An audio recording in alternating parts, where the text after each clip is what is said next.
1979. Pendant que la France pleure sur la crise pétrolière et que les constructeurs français se battent pour survivre, une boîte bourguignonne sort le camion le plus dingue jamais conçu en France. Le Nikola Tractomas. Pas un camion de série, pas un engin pour faire joli dans les salons. Non, un tracteur de convoi exceptionnel fabriqué à la main, sur mesure, pour tracter ce que personne d'autre n'ose approcher. Pourquoi il existe ?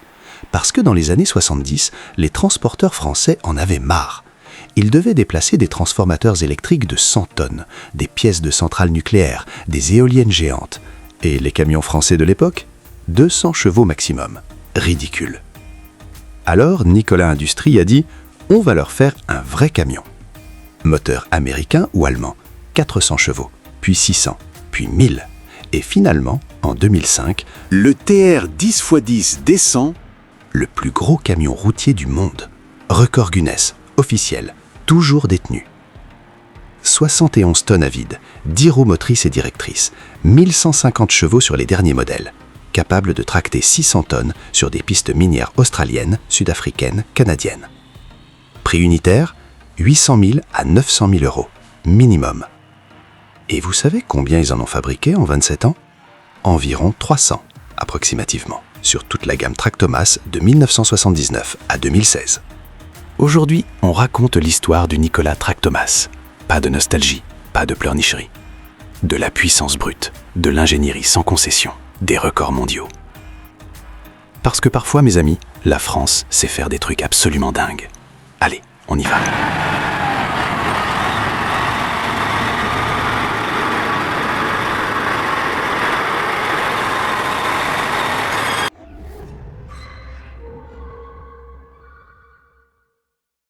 Chapitre 1. Histoire et origine. De la charrette au monstre. 1855. Auxerre, Bourgogne. Une petite entreprise familiale fabrique des charrettes agricoles. Du bois, du fer, des roues renforcées pour les chemins défoncés de campagne. Rien de spectaculaire, juste du matériel solide pour les paysans locaux. Cette entreprise s'appelle Nikola. Fondée par la famille Nikola. Elle traverse tranquillement le 19e siècle en fabriquant du matériel agricole et des remorques. En 1884, elle dépose un brevet pour des roues renforcées. Petit perfectionnement technique, rien de révolutionnaire. Puis arrive la Seconde Guerre mondiale. En 1939, Nikola fabrique sa première remorque pour marchandises industrielles. Pas pour l'agriculture, pour l'industrie. C'est un tournant. L'entreprise commence à comprendre qu'il y a un marché pour le transport de charges lourdes. Après la guerre, la reconstruction explose. Il faut déplacer des machines-outils, des transformateurs électriques, des ponts métalliques préfabriqués. Nikola sort sa première remorque surbaissée pour transporter un engin de chantier. Puis un premier transporteur modulaire à 6 essieux avec colle de cygne. Un transporteur lourd avec essieux pendulaires. Nikola devient un spécialiste. Pas du camion classique, non, du transport exceptionnel. Ces convois hors normes qui bloquent les routes, escortés par la gendarmerie, avec des panneaux convois exceptionnels partout. Dans les années 60, l'entreprise déménage à Champs-sur-Yonne, près d'Auxerre, où elle va rester jusqu'à sa fermeture. Les frères Jean-Bernard Nikola et André Nikola dirigent la boîte. Ils voient le marché évoluer. Les charges deviennent de plus en plus lourdes. Les transformateurs électriques pèsent 100 tonnes. Les turbines de centrales nucléaires, 150 tonnes. Les éoliennes géantes, 200 tonnes. Et les camions français, ridicule, 200 chevaux maximum, incapables de tracter ces mastodontes. Les transporteurs français râlent. Ils sont obligés d'acheter des tracteurs américains ou allemands. Pas de solution française. Alors, en 1971, Nikola innove. Elle livre son premier système modulaire hydraulique. 2 modules de 10 essieux chacun, 80 roues au total, 600 tonnes de charge utile. Un monstre, révolutionnaire pour l'époque. Mais il manque quelque chose, un tracteur. Un vrai, capable de tirer ces mastodontes.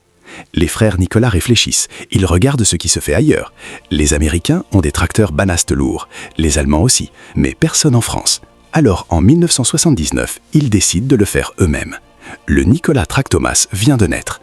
Le premier modèle, c'est un tracteur 6.6 avec un moteur Cummins de 400 chevaux. Cabine empruntée au Berlier KB 2400, châssis sur mesure, essieux renforcés, lest de 20 tonnes à l'arrière pour assurer l'adhérence. Capacité de traction, 200 tonnes. C'est énorme pour l'époque. Aucun camion français ne fait ça. La même année, Nikola fabrique un second modèle, le PH 5030 GM 88. Configuration 8 roues motrices, moteur GM, cabine Berlier, destinée à la Tunisie, exemplaire unique. Le concept est lancé. Un camion sur mesure, fabriqué à la commande, selon un cahier des charges précis établi avec le client. Pas de série, pas de catalogue standard. Chaque tractomasse est unique. Prix unitaire, très élevé. Mais pour les clients qui ont besoin de déplacer des charges impossibles, c'est le seul choix. En 1981, l'armée française commande 2 tractomasses militaires avec porte-chars à essieu motorisé. Un modèle 6x6 avec cabine à capot, un modèle 8x8 avec cabine avancée. Cabines empruntées au constructeur britannique Unipower dans le cadre d'un programme de coopération franco-britannique. En 1982, Nikola lance le TRB 66OZ.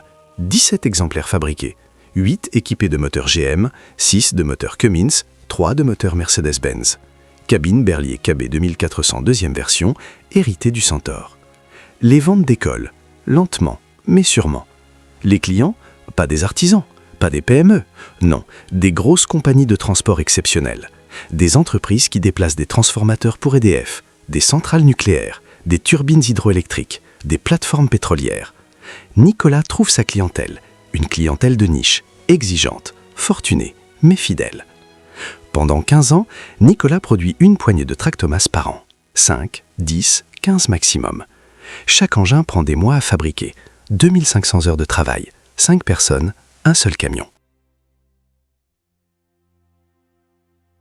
Mais en 1994, tout s'effondre. Nikola Industries fait faillite. Trop de dettes, pas assez de commandes.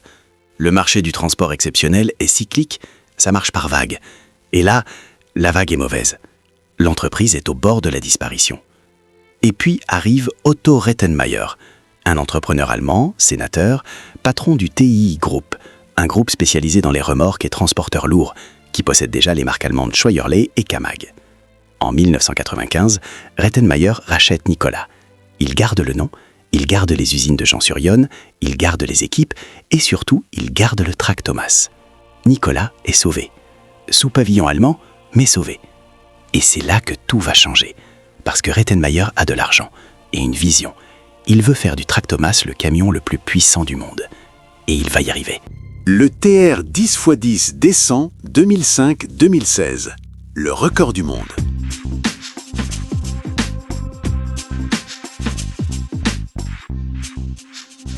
Nikola est une société fondée en 1855, ici, à Auxerre, avec toujours comme support tout ce qui tourne autour de la roue. C'est une société qui aujourd'hui emploie environ 200 personnes sur une superficie de 90 000 m², dont 20 000 m² couvertes.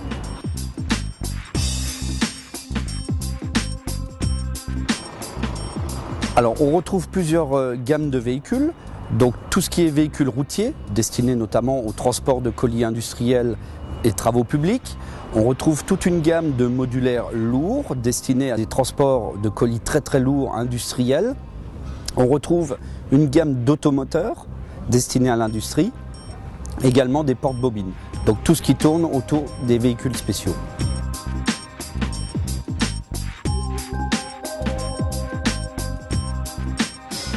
« 90% de la production est exportée. Parmi les clients les plus importants, on retrouve le pétrole et le gaz, en premier lieu, l'aéronautique, le bâtiment travaux publics. Et suivant les continents, par exemple, le tractomasse va être destiné au marché australien pour la mine, marché africain, marché chinois et sud-africain pour des applications routières. Le tractomasse est un produit qui a 30 ans environ.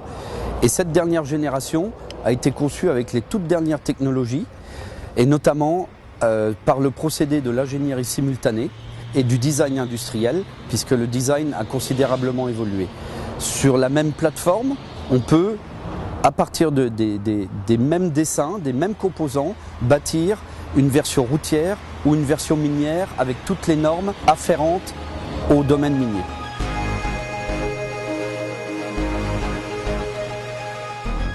Alors ce véhicule a une largeur de 3,43 m, environ 10 mètres de longueur pour 4,50 m de hauteur. La chaîne cinématique est constituée d'un moteur Caterpillar, 12 cylindres de type C63, environ 1000 chevaux de puissance. La transmission s'effectue par une boîte à 2 étages Allison. La transmission au sol est réalisée par des essieux Kessler. Le système de freinage est un système avec un convertisseur pour convertir l'hydraulique en pneumatique. Et c'est un système à disque avec des plaquettes de frein. Et ce, pour garantir une puissance de freinage importante, vu les charges en ordre de marche.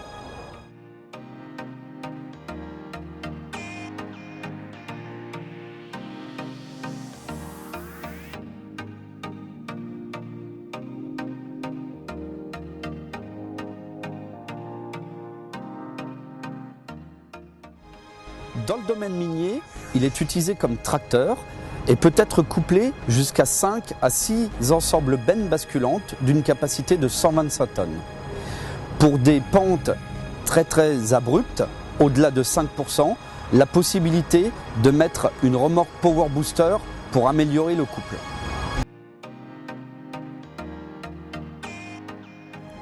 Ce véhicule nécessite environ 2500 heures de travail avec 5 personnes et représente un prix tarif aux alentours de 900 000 € suivant les options et les versions.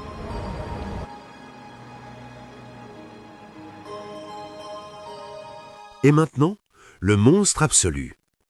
En octobre 2004, Nikola reçoit une commande pour 4 unités d'un modèle encore plus puissant que tous les précédents, le Tractomas TR 10x10 D100. Client, Retran Heavy Transport Co., la division transport de la compagnie d'État de l'énergie Eskom Corporation en Afrique du Sud. Mission, transporter des charges jusqu'à 500 tonnes sur des distances de 300 à 4000 km pour les centrales thermiques et nucléaires du pays. Configuration 10x10. Toutes les roues bougent, toutes les roues tirent. Poids à vide 71 tonnes. Moteur Caterpillar de 27 litres. 912 chevaux sur les premiers modèles, puis 1000 chevaux sur les suivants. Transmission Allison automatique à 2 étages, avec des essieux Kessler ultra renforcés, doté d'un système de frein à convertisseur hydropneumatique avec disque et plaquettes spéciales. Les dimensions sont énormes, environ 10 mètres de long, 3,43 m de large, 4,50 m de haut. Le premier exemplaire est livré en novembre 2005, et là, événement historique. Ce tracte-masse est enregistré au livre Guinness des records comme le plus gros camion routier du monde.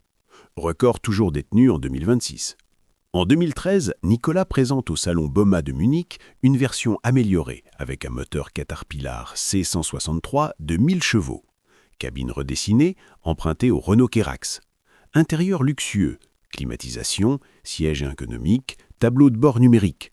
Bien évidemment, un camion à 900 000 €, ça mérite un minimum de confort. En 2016, le dernier tracte-masse est livré à la compagnie minière australienne Toll Mining Services, avec un moteur Caterpillar de 1150 chevaux. Il peut tracter 4 tombereaux pour une charge totale de 350 tonnes sur une piste de mine à ciel ouvert. C'est le chant du cygne, le dernier tracte-masse jamais fabriqué.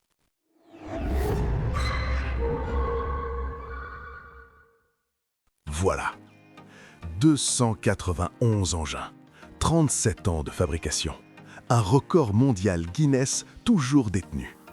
Le Nikola Tractomas, c'est pas un camion, c'est une cathédrale mécanique, une œuvre d'ingénierie absolue, conçue par des Français, fabriquée à la main, vendue aux 4 coins du monde à des clients qui exigent le meilleur. Et le meilleur, c'était Champs-sur-Yonne, département de l'Yonne, France. Ces engins tractent encore aujourd'hui des charges que personne d'autre n'ose approcher. Ils roulent, ils tirent, ils arrachent. Oui, Nikola est passé sous pavillon allemand, oui, c'est amer. Mais regardez ce qu'elle a laissé derrière elle. Des engins immortels, un record mondial inégalé et la preuve absolue que le génie industriel français n'a jamais eu de leçon à recevoir de personne. Personne. Si cette histoire vous a inspiré, abonnez-vous à BTP Power. Parce qu'on ne raconte pas que des histoires de camions, on raconte l'histoire de la France qui construit, celle des ingénieurs de génie, des ouvriers de talent, des entrepreneurs qui ont tout risqué pour faire mieux que tout le monde. Likez si vous pensez que le Tractomas mérite sa légende. Commentez si vous en avez déjà croisé un sur la route. Racontez-nous, on veut tout savoir. Rendez-vous dans la prochaine vidéo. En attendant, prenez soin de vos engins. Ils valent bien plus que vous ne croyez. À bientôt sur BTP Power.